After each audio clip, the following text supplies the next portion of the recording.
Welcome to China Tech Talk, a weekly discussion of technology and startups here in China. I'm John Artman, editor-in-chief of TechNode, and as always, I'm joined by Matthew Brennan, founder of China Channel.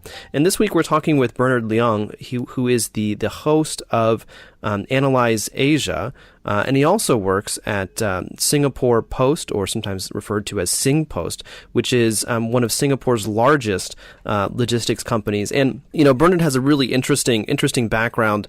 He has a PhD in physics, and Matt, as I understand it, he's also a drone expert. Yeah, right. So I've known Bernard for a bit. I've been on his podcast a couple of times. Bernard is fantastic. He's got like a really deep and broad knowledge of what's going on across Southeast Asia.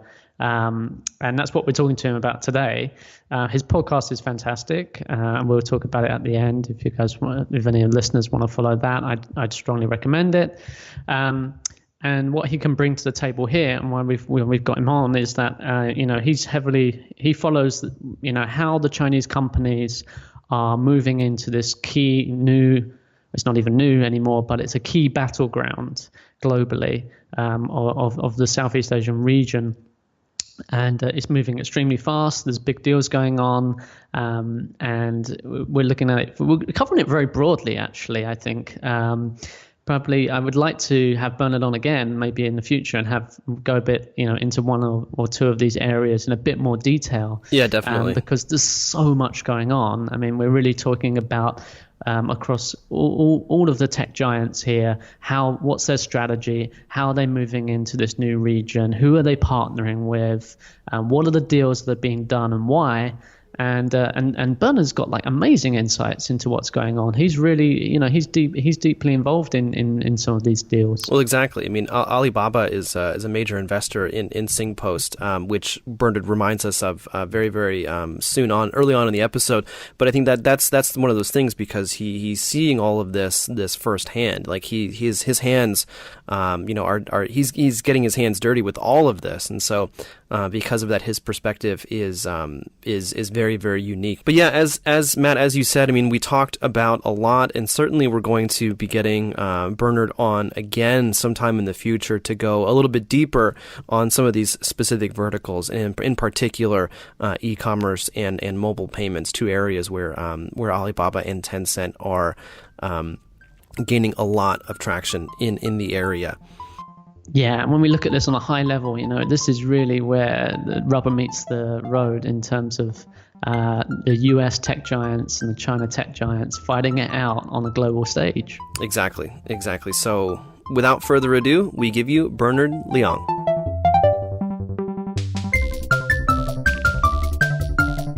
All right, well, Bernard, thank you so much for taking the time to join us.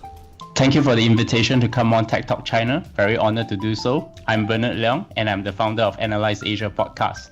My corporate day job is a senior executive in Singapore Post as the head of the Post Office Network and Digital, and is invested by the Alibaba Group. And hence, my personal disclaimer before I start talking to you both is that I'm speaking in my personal capacity, and my comments do not reflect any organization I work or invest in. Hence, for Alibaba Group, what I'll be relaying will be mostly public information. Sounds great. Perfect.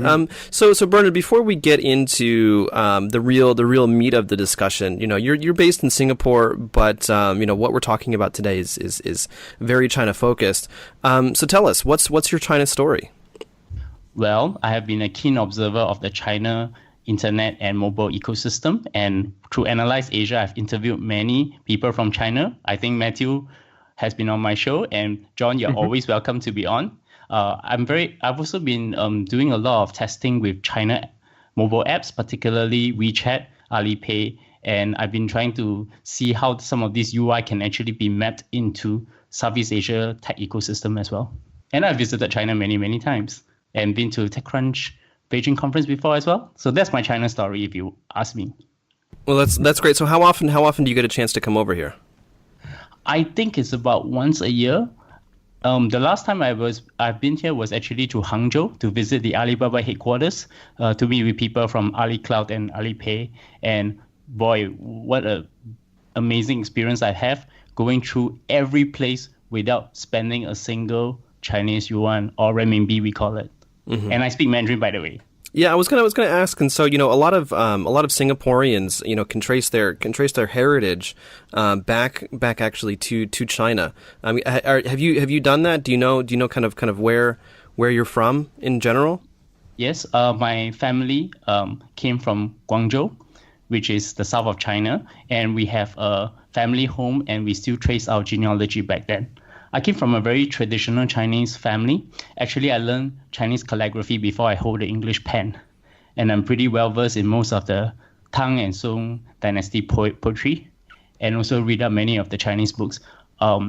There was a time where my Chinese was far more superior than my English until I started doing a PhD in physics in Cambridge, and then by the time that happened, China is now a big economic power, and that's the best surprise. Now I have to go back and relearn all the Chinese that I have almost returned back in the early years of my life. Well, that's interesting. Yeah, you shouldn't have gone to England, Bernard. Terrible place. Awful people.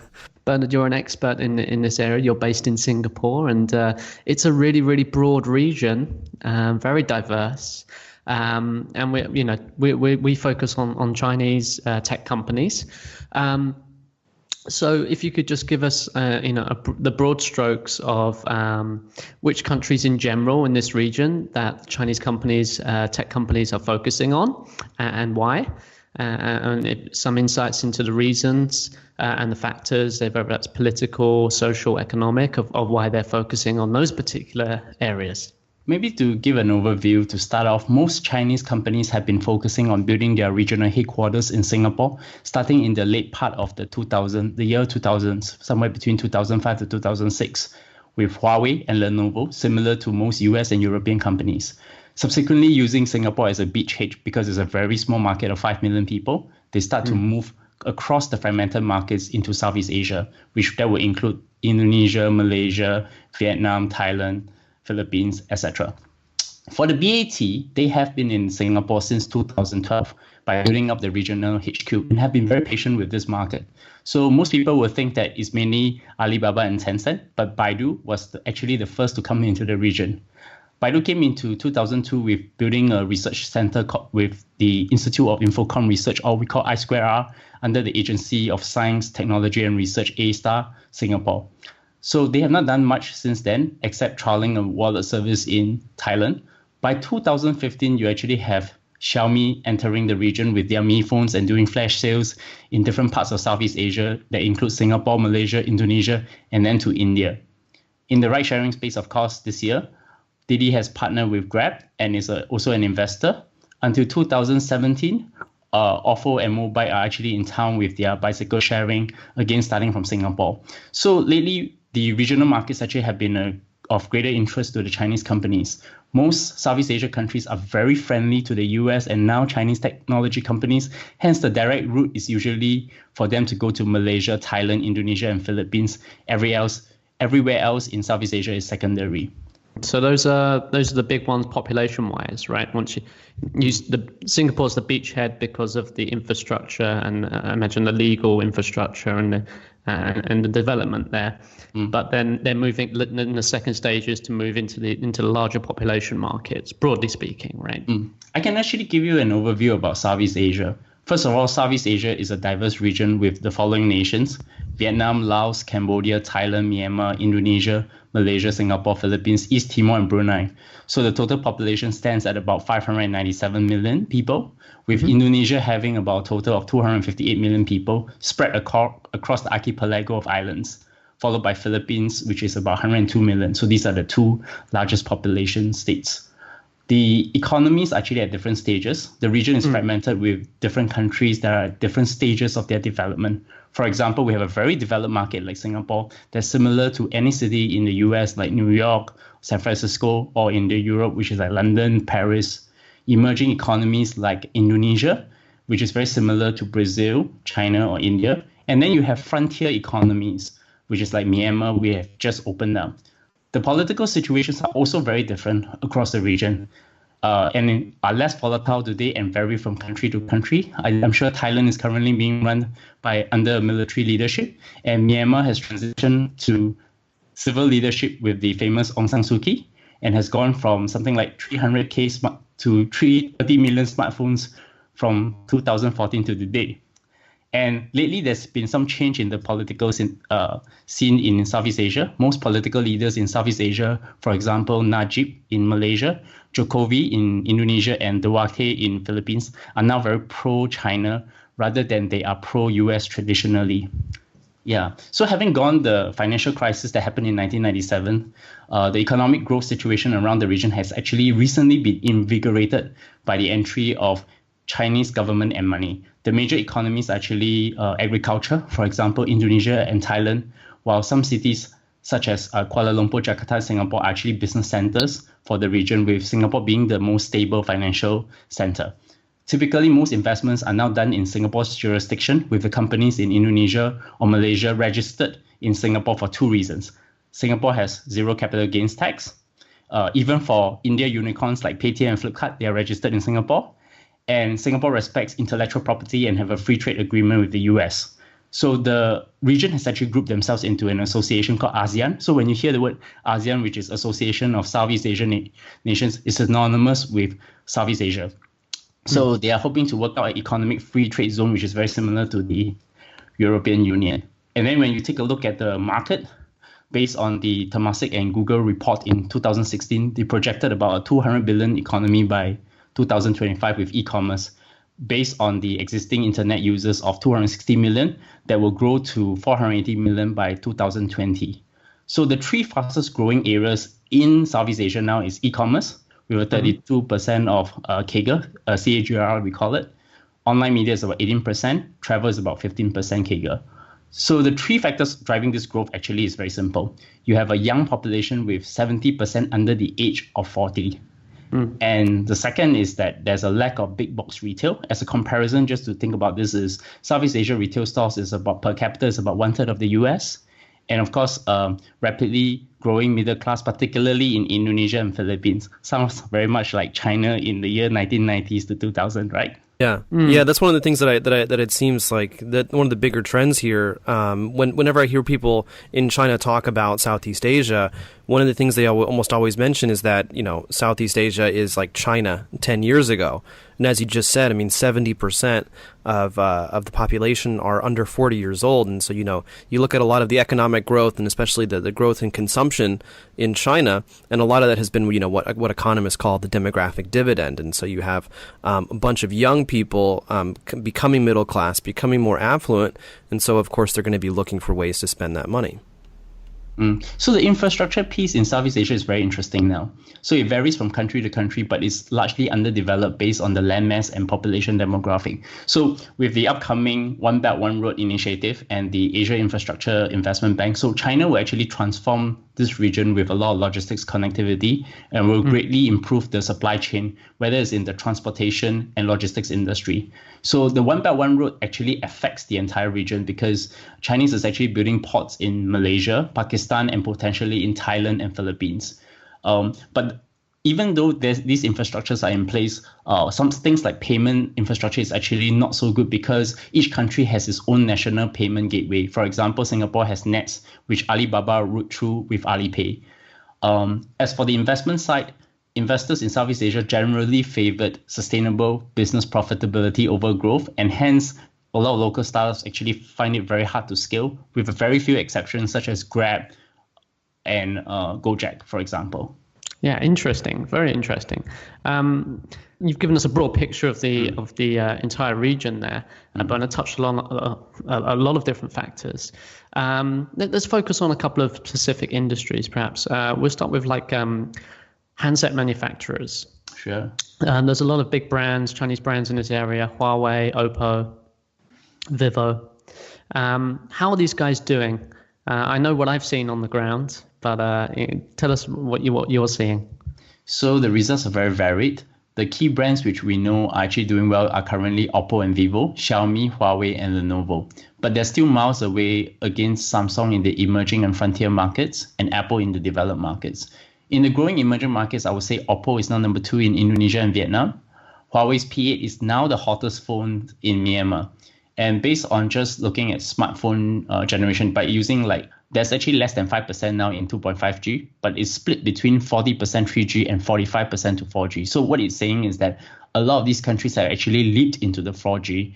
And what the Chinese smartphone manufacturing OEMs are going to benefit from is the leapfrogging. And actually, you're going to see most of these Chinese handsets, which are actually about $300-400 cheaper, will become more favorable to the local population. And hence, the lowest denominator for smartphone pricing today is only about $150 per handset. And it's also the way how it's being sold to the customers is actually very different. Yeah, so I'm curious. I mean, so what are their strategies? What are Chinese brands' strategies? Is it mostly just competing on price, or are they able to differentiate in some other way? So they do two things. They compete on price. They definitely have to partner with the local telcos. For example, if you were to come to Singapore, you probably have to partner with Singtel. You go to Malaysia, you partner with DG. You go to Indonesia, it would be Telkomsel. And usually could be a leasing model. Basically, you sell it very, very cheap, and then you get it back through installments with the user with services bundle on top of that. But lately you can see a lot of, if you were to go to the movies and watch the advertisements, you're seeing more and more Chinese OEMs advertising their brands. Like, for example, you have Huawei using Scarlett Johansson. You have, the Oppo, Vivo stores popping up in some of these, but mainly actually through third-party retailers across different markets. I've seen some of these actually happening in Malaysia, Indonesia, and Thailand when I'm traveling. That's kind of interesting, because it sounds like they're not. I mean, in terms of marketing, at least, it seems like they're using a broader global strategy with this. Because Scarlett Johansson for Huawei, that was obviously something that they're using all around the world. And then Oppo and Vivo going through like an on the ground sales network that sounds really similar to what they're doing in China. So what about other big brands? I mean, obviously, you mentioned Baidu has came into the region fairly early. They don't seem to be doing very well. But what about them and Alibaba and Tencent? I think it may be easier for me to first talk about Alibaba. What are they focusing on, and who they're partnering and why? So if you look at Alibaba across Southeast Asia, they're focused on three major services: e-commerce, cloud computing, and logistics. Full disclosure, I work for Singapore Post. They invested in Singapore Post and now have about 14.2% ownership, with Singtel being the largest shareholder at 22%, to focus on building their outbound e-commerce logistics across the region. Lazada, which is similar, the Amazon clone that's made by the notorious Samuel brothers with Rocket Internet.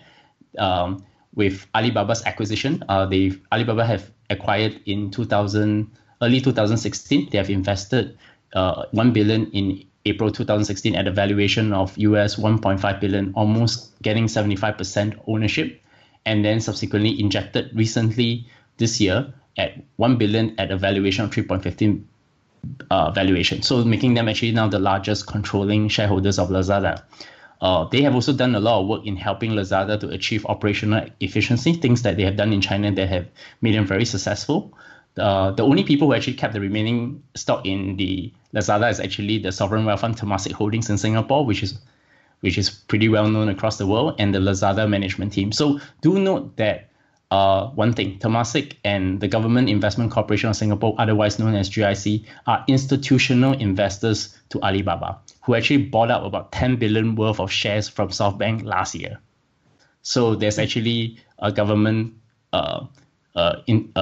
there's also Singapore government ownership as well.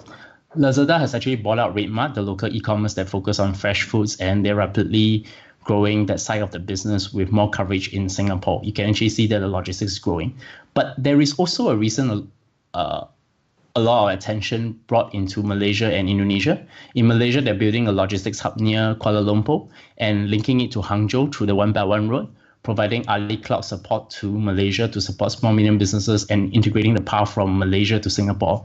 And with Indonesia, Jack Ma, the current chairman of the Alibaba Group, is the e-commerce advisor to the Indonesian government, and they're actively moving inroads into Indonesia with local partners there as well. On the Ali Cloud side, which is something that very few people talk about, they've expanded to Asia Pacific, offering their cloud services, and their global cloud computing market share is actually 5%, which is only 1% below Microsoft. based on a recent Wall Street Journal report. The Ali Cloud team has actually partnered mainly with the local telcos in Southeast Asia, for example, Singtel and regional companies to sell their cloud services. I think their biggest coverage is actually now in Australia and New Zealand as well. Last but not least, Alipay. So they started routing their payments through nets in Singapore, and now they're working. That's owned by a consortium of local banks. Now they're working with Lazada to bring it into the other regions where payments infrastructure are still at their infancy. And if you watch very carefully what Alibaba does, they usually partnered with two companies that's of they are titans. One of them is SoftBank, who's also institutional investor of Alibaba, and the other is Temasek Holdings. And they have been following them at least with things like startup investments and very major private equity deals as well. So that's super interesting, and so it sounds like in many ways, and we'll talk about Tencent in a minute, but it sounds like in terms of e-commerce and payments, Alibaba is really kind of taking up a lot of market share very quickly. Yes, and actually recently I've been observing that a lot of the retail chain sites are actually experimenting on QR codes. It seems that there may be also a drive to actually get payments through QR codes with Alipay. And I think one of the things, Alipay has been extended a lot more with retail stores in Singapore now as compared to maybe the past 1 year ago, just by observation. Do you have any observations or data on adoption of Alipay across the region? So the bad news is that we don't have that because I think Alipay has only really started marketing themselves only in the last 1 year or two. But I'm actually also anxiously want to find out from companies like IDC what's the adoption about Alipay and Tencent. I suspect that a significant usage actually is coming from the mainland Chinese who are residing in Singapore. Yeah. So I'm curious though, in terms of e-commerce, is there anyone that can really challenge Alibaba in Southeast Asia right now? So you probably have heard from John Russell, our good friend who came to your show recently, that Amazon has actually planning to launch this quarter. Some say it's actually in the midst of the next few days. So Amazon is probably one big competitor. There is another potential competitor that's coming in, and I think that they have beginning to extend their footprint, is a company we're going to talk about in the next part of this conversation, which is Tencent.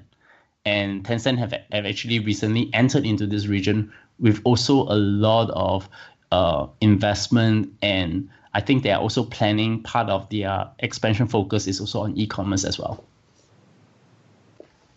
Okay, well, let's cover Tencent next then, I guess. So the obvious ones to go with. Okay. What are Tencent doing, Bernard?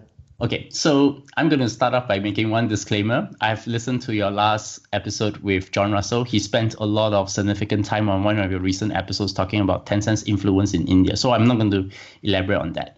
Mm-hmm. Tencent has only recently came into Southeast Asia and is now a competitor against Alibaba and Amazon in terms of market expansion and startup investments.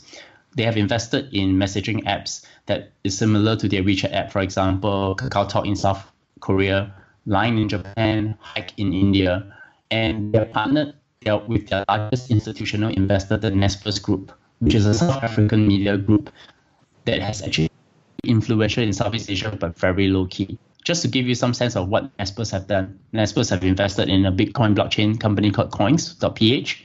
They're investors of Flipkart, and they, which explain why Tencent gone in with a recent $1 billion round with Microsoft and eBay into the India e-commerce company. But Tencent has actually invested in a company in Southeast Asia called Garena, now known as SEA, which is originally a gaming company that provides services for gamers with all the major titles like the League of Legends, etc. And now this Garena has actually expanded into financial services with a payment service that they have called Garena Pay, and also e-commerce with an app called Shopee.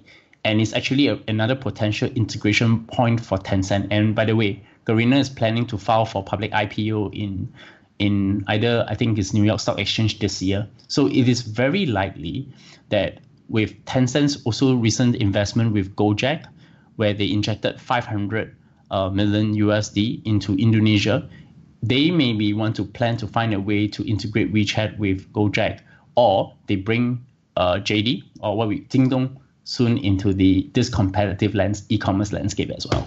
Yeah, I think JD would be, along with Amazon, not wanting to let Alibaba take too much of a lead in the region. Yes, so it becomes a three-way fight now. So we really do not know who is going to come up the strongest as well.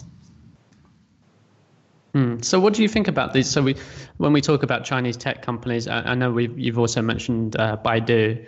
I don't know if we want to cover that. Perhaps we cover that in a bit more detail. What are Baidu doing? Bernard, just a quick summary. So pretty quick summary. After they did the research center, they have actually not been very active in the region. I think a lot of Baidu's efforts now is actually split between China and Silicon Valley, mainly focused on the AI. I think in terms of business, they are rarely seen in the Southeast Asia region. It's almost like they do not want to come here to compete. In the same space, I guess Google has a major dominance in Southeast Asia. And if Baidu still think that they have a shot, I think it's actually quite an open market for them as well. Okay, so they're focusing more on the States. So if we look at the two giants, Tencent and Alibaba, then they've got very different strategies. Obviously, who's got the better strategy? Who's better placed to gain big success in the market, you think? So I'm probably going to say this: I'm not the best person to comment on who's smarter and who will win in the end, because both Alibaba and Tencent have very smart people working for them. But what I can say is the following. Both companies are not just coming in with the investment money, but also with their expertise. So both are actually placed to actually gain great success, but they have only one major competitor, and that's Amazon. So Alibaba Group owns Lazada and RedMart, while Tencent has Gojek and Garena, aka Sea, which is slated to IPO. So, and they might also bring JD into the region. So they are both place to actually make this market a Waterloo for Amazon, who has not lost before in any of their market expansion so far in Asia, which is Japan and India. So whether they will collaborate to fend off Amazon first, that is my first question to ask as well. Yeah, just to give you one example. Recently, Amazon's entrance strategy into Southeast Asia is actually starting with Amazon Prime. So recently, Lazada, Netflix, and Uber created a combined package called Live.com.sg in Singapore, but which I think is going to expand to the region, which is totally similar to the Amazon Prime services. I know that Amazon has actually been building their capabilities quietly in Singapore, but similar to Alibaba and Tencent, they will expand very rapidly into Malaysia and Indonesia very quickly. That's super interesting, because Amazon, I was talking the other day about Amazon to someone. Amazon's one of it's the red hot company right now, right? They're like the new Apple, and they have a level of ruthlessness that is puts them on the same level as the Chinese, I feel. But it's not beyond the realms of possibility that Tencent and Alibaba would team up. We've seen them do this over DD. That's right. And actually what I've been observing, what Amazon is doing in Asia, particularly with Japan and India, is pretty interesting. So let me just give this additional point here. In India, they were fighting against Flipkart and Snapdeal, which is actually invested by Alibaba and Tencent. What became interesting is that Amazon started off building their own capabilities and actually basically defeated both companies at one go, forcing them now to talk about things like merger, because the operational efficiency is just plain superior. And what is more interesting is the guy who heads up Amazon India is actually the former chief of staff, or what in the information called the shadow of Jeff Bezos, meaning that he if he wants any resources in India, he gets it done. And I think Amazon has already plowed about $2 billion into India.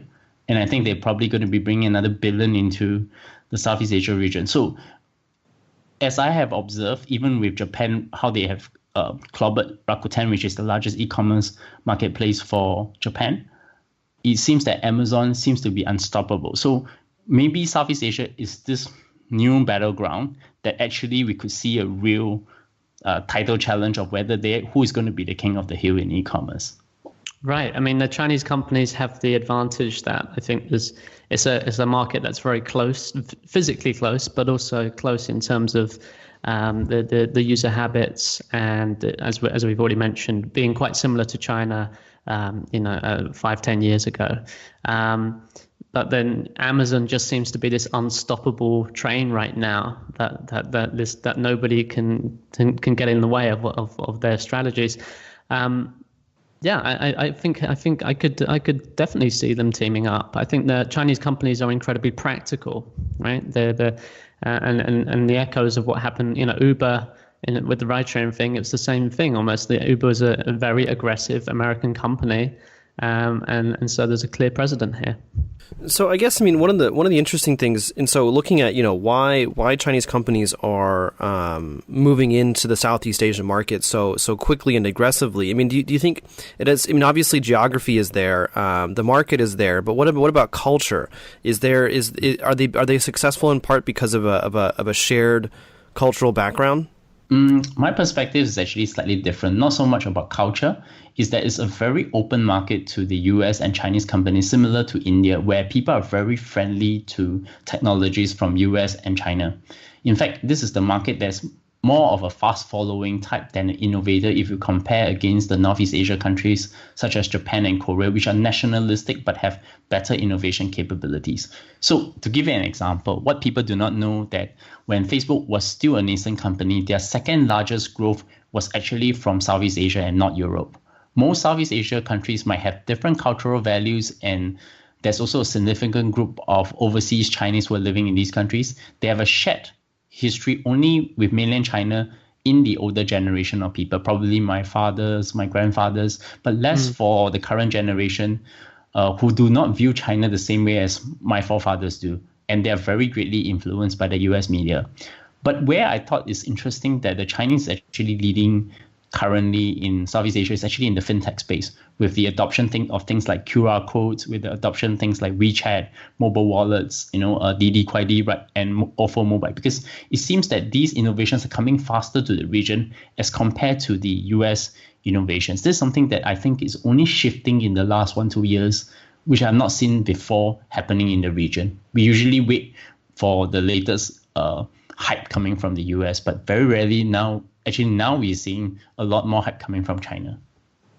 Yeah, that makes a lot of sense. I think the mobile payments and payments over messaging apps, it really fits the region. I think in terms of that, people don't have the infrastructure around credit and debit cards is weaker than and less developed as a user habit as well, broadly speaking, when compared to the States or Europe, and also this is in terms of people's experience being primarily a mobile experience, right? I think there's that similarity as well.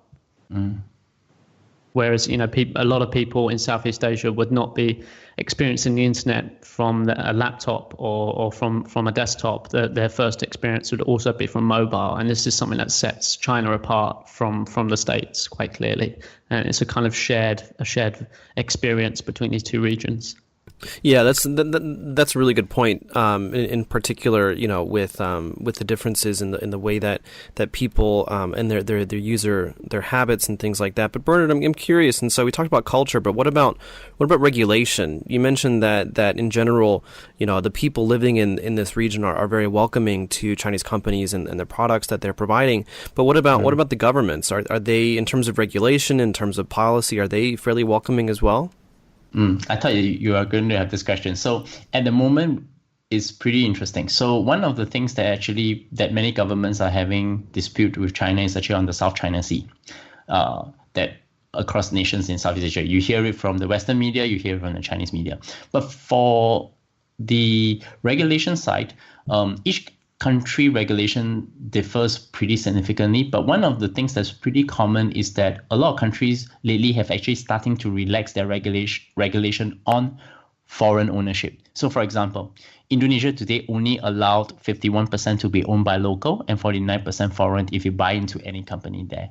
It is a pretty implicit rule, and it's not normally fleshed out in the open that any local company must own 50% of themselves or joint venture with a foreign company, or the foreign company must own the minority. So these are very subtle things that actually has been there a lot. In terms of some other regulation, like I think Southeast Asia, the ASEAN region is now trying to create what is called a common free trade zone to actually try to take away some of these barriers, particularly in the customs, in terms of because that has a great effect on transportation and logistics. But you're also seeing some pushbacks in terms of local protectionism. One thing I've watched actually is that Vietnam has actually organized a boycott of Tencent's WeChat. And because they have their own WeChat clone that's done called Zello, that's owned by VNG, which is the equivalent of Tencent in Vietnam. And they are a market about 60 million people. And then you're seeing Malaysia, which is showing signs because the Chinese companies actually have free reign to operate the ports with only mainland Chinese and not with locals. So if your locals do not benefit from the economy or the investments that's brought in by the Chinese, then it will actually have some issues maybe way down the line. And I think the upcoming Malaysia elections will be pretty interesting. But as far as business is concerned, the environment is actually very favorable for Chinese companies to enter, because I think one of the things that the Chinese have been doing very well, particularly with the Chinese government doing the one belt one road with the Malaysian, Indonesian, and Philippine governments, they actually help to change the perception of Chinese being very aloof in the north. They actually say that, hey, they're here to help us to build our infrastructure, and hence, we should help them too. So you're going to see a lot more openness and probably a lot more friendship with Chinese companies as compared to the US companies, because I think US have retreated by just canceling the TPP trade agreement. Interesting. Everything in the region has a political edge as well when we talk about China, for sure. Looking forward, Bernard, and I know you can't give away too much because you do have some and probably some information that you can't say. But what deals can we expect looking forward in this region with regard to Chinese tech companies in the next, say, half year to a year? The best way to see what Alibaba and Tencent is doing is to look at what their investors are actually looking at now. So, for example, if I were to try to see where Alibaba is going to play, I'll look carefully at what SoftBank and Temasek are doing on a strategic level, because it will give you an indication on where the Alibaba group will go. For Tencent, it will be looking at the Naspers group, which actually have a very strong influence in the region, but they're very little talked about by many people. So with Amazon's entrance, is actually interesting. So in the old days, Alibaba can buy companies on the cheap. But I think with Tencent's entry, the pricing is going to change. And they've been actually trying to focus on some of these Southeast Asia companies that are still adjacent to their core competencies. And that's where I would look. So there's a company very similar to RedMart has been acquired by Lazada. There's a similar company to RedMart called Happy Fresh, which actually is the same version of RedMart, but it's actually in Indonesia, Thailand, and Philippines. So would it become a part of the shopping list to these companies? Because now there are 2 bidders instead of one, or even 3 bidders instead of one. That would be something I would look quite closely to. Do you think there's going to be any big deals? Is it going to be a sort of slow acquisition of deals, or is there going to be a game-changing deal in the next 6 to 12 months? You think? Is there a possibility that there could be some big money thrown down in this region? I think there will be a big major acquisition deals coming from Tencent, less from Alibaba, where I'm actually seeing a lot in just looking publicly at what Lazada, RedMart is doing. There's a lot more focus on consolidation and competing with Amazon on e-commerce. But their corporate dev teams are actually always on the ball, so they might probably just spring a surprise before you would know it, right? I see that Naspers Group actually would look at the same areas that Tencent will look at. And there's one area that we know that Tencent is actually very influential. And they have recently invested in a gaming company. I forgot the name of it, but Tencent was also involved because the Naspers Group was involved. So you could even see that there may be something like a big deal that might happen in the gaming space. To give you one example, so it's been rumored that Amazon actually wanted to acquire Garena, which was invested by Tencent because of it's the way how it actually helps gamers to do leaderboards and also managing the gamers' videos, very similar to what Twitch is in the US. So Amazon wanted to use, the rumor was that the acquisition was actually meant to be able to get to enable Twitch to actually expand into the region. But the acquisition didn't happen. So now Garena is going public. So there may be, but it could be still on the market anytime soon, right? So we don't know. And probably these will be the areas I will look quite closely into. Bernard, one thing that that I'm really kind of curious about, and so we talked a lot about big companies, but what about startups? I mean, like what does the startup ecosystem look like? And as you said, I mean, like it's one of the big things that's becoming clearer is that Southeast Asia as a region, it's actually each separate country is actually quite different markets, different regulations, different attitudes. But what about the startup ecosystem, and how does that look right now? I think the startup ecosystem, primarily most of the venture capital money is actually going from Singapore outwards into the region. So you're going to see more startup investments in Philippines, Indonesia, Thailand, and Malaysia. Whereas because Singapore is a small market, if a startup ever comes up from Singapore, it will try to expand itself very rapidly into the region. Where is becoming interesting, I thought, in the last few years, if I were to look at, for example, Grab, which is similar to Didi and Uber, they are actually being invested by Alibaba and SoftBank and also Didi. And what is interesting is that you're seeing this kind of alliances going into these hot startups. For example, Gojek is actually done by Tencent, for example. And then you see Garena was actually backed by Tencent. But in the midst of all these, you start seeing some other things. Like Grab is also funded by 500 startups, Vertex Ventures, which is the VC arm of Temasek. If you look at Gojek, it includes shareholders like KKR, Warburg, and NSI Ventures. And then you look at, say, Garena, is actually led by two big billionaires. One is Martin Hartono, which is Indonesia's richest man, backed Garena, and JG Summit Holdings that's owned by Philippines billionaire John Gokongwei. So they also have investors that include Khazanah, which is Malaysia's version of Temasek Sovereign Fund and General Atlantic Partners. So, there seems to be where the big money is going to the high growth startups. They are just that few groups of people. You won't miss anything. And I haven't really done this map, but if I were to hazard a very intellectual guess, I think A and T are almost synonymous in some of these deals of these high growth startups. But in the seed and Series A stage, you don't see their activity. It's more the local venture capital that's actually doing most of the work there. Yeah, and of course that makes a lot of sense. That's how a lot of markets work, where you have these smaller firms or funds that are really kind of placed to make fairly small bets in a lot of different companies, and hopefully that one of them will grow to get the interest of a BAT or of a larger institutional investor. And is there any? I think. Yeah, just from a story from your own personal experience or something like that would be nice. Of how if you've got any first-hand experience of how culturally Chinese companies coming into the region have fared, or some of the struggles that they had, that would be nice, I guess. I think the Chinese tech companies who have come into Southeast Asia has been very patient and very.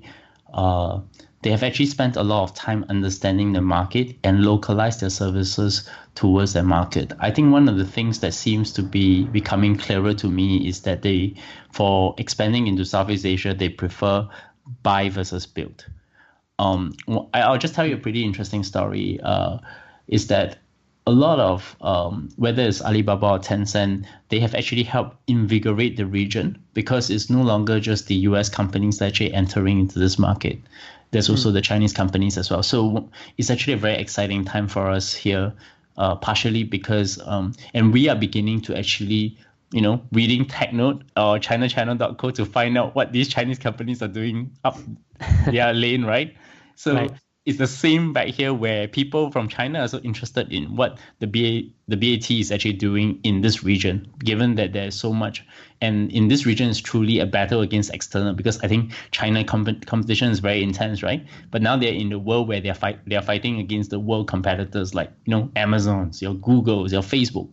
So it's actually a very interesting time for us here, whether it's in Singapore or any part of the Southeast Asia region. Yeah, but I guess, this subject is so broad, we can actually spend each episode talking about each part of Southeast Asia. So I think that would be something that we can leave for a future time. But also, Bernard, I'm curious, and so you mentioned towards the beginning of the episode that you try some of the like Chinese apps and other services, and so I'm curious. I mean, have you seen any significant adoption in Singapore in particular, or what about in your own life? I mean, like what Chinese technology or apps do you use?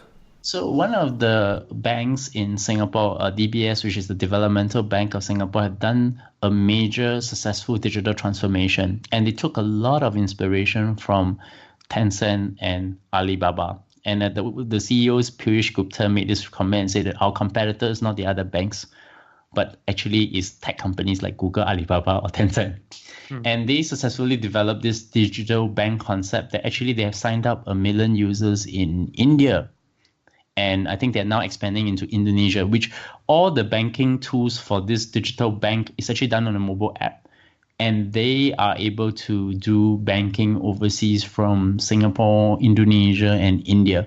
And they're going to be focusing a lot on the middle class that's actually growing. So these are some of the effects of how the Chinese tech spaces has actually inspired even very developed companies like DBS in the region to now even learning from how they have done their mobile apps. And if you have ever tried using the mobile digibank for DBS, it's almost like using a WeChat 10-pay kind of system, or even like an Alipay where you can just do very quick Alipay. It's just that the QR codes haven't come in yet. Once the QR codes come in, I think it's almost that we are almost ready for a WeChat Alipay competition here in Southeast Asia.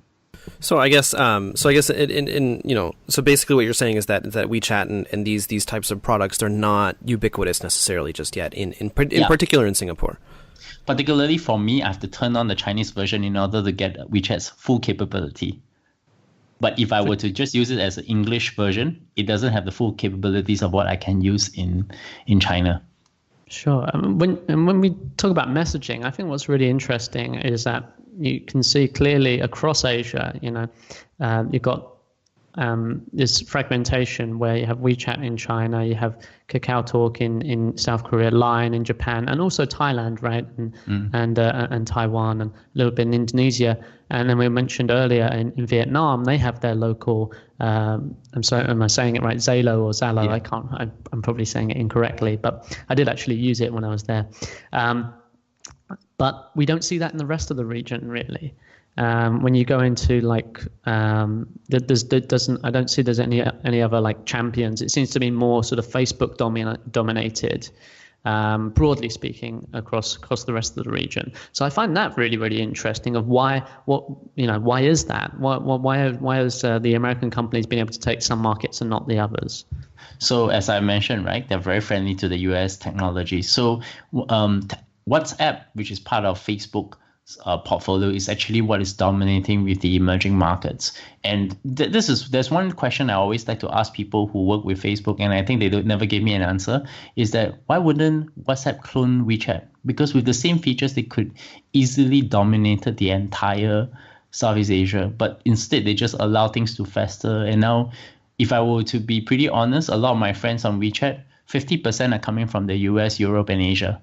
And only 50% are from China. So imagine if I have utilized that market, what would it have looked like? So I guess what I have not seen is WeChat being aggressive in trying to get more users in Southeast Asia. It's not that they don't have a shot. They do have a shot to compete for those users, but they haven't made significant attempts to do it, which baffles me, as well as it baffles me with what Facebook is not doing with WhatsApp. Well, there's recent news that, for example, in Malaysia, they're going to open the wallet feature there. And if they do get that going, I mean, that's a huge game changer for that market, because I think WeChat, the advantage for them is payments right now. So they're working against very, very strong network effects if they go head to head with Facebook products now. But on the payments front, I think things are there's still opportunity there, and so I think that's the strategy they're going for.